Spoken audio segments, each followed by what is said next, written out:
Hey guys, the death of Harambe, the Cincinnati Zoo gorilla, has been all over the news. It's been all over social media. So I wanted to talk to you about it and let you know what my thoughts on it were.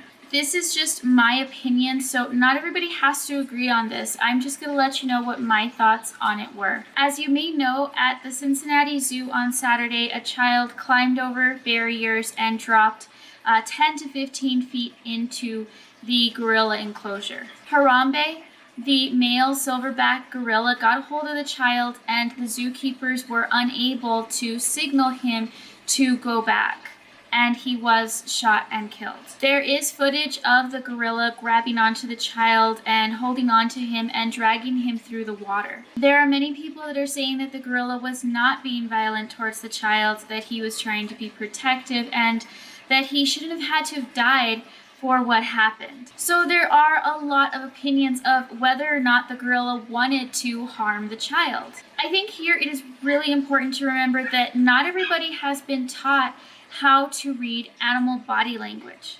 There are plenty of examples of this on the internet, plenty of videos of where people think an animal is doing something cute or something funny, and in reality the animal is actually in distress. And people make the mistake that the animal is doing something cute because they don't understand how to read animal behavior. They don't understand that the animal is actually trying to communicate something much different. So when it comes to deciding if the gorilla was posing as a threat to the child, we need to trust the animal experts that were there. There is no doubt that the child was in immediate danger. Silverback gorillas really are very strong and very dangerous animals. They would be dangerous to a full-grown man.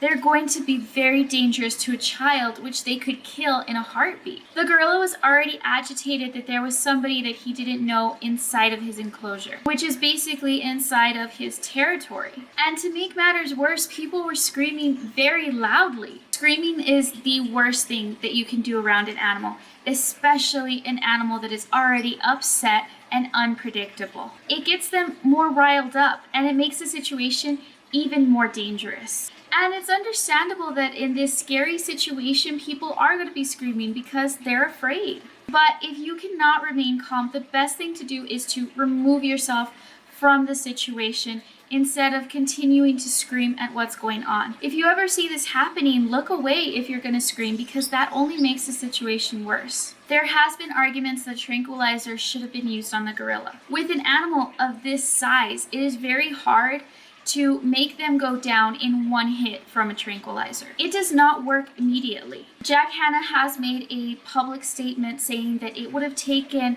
5 to 10 minutes for the tranquilizer to have worked, causing Harambe to become more aggravated, more agitated, and giving him the time to have seriously hurt that child before passing out from the tranquilizer. It is a terrible and tragic situation of what happened to Harambe. The way that I see it is that the zoo had no choice. A human life was on the line, the life of a child. These animals are critically endangered, and he was a part of a breeding program. The keepers did not want to have to do this, and they must be grieving right now. I do believe that the parents of this child are the only ones that could have prevented this situation from happening. It has a lot of us confused right now as to how a 4-year-old child was able to have made it past those barriers and into the gorilla enclosure. And if you weren't there, it really is impossible to know what actually happened, which is why I believe that there needs to be an investigation done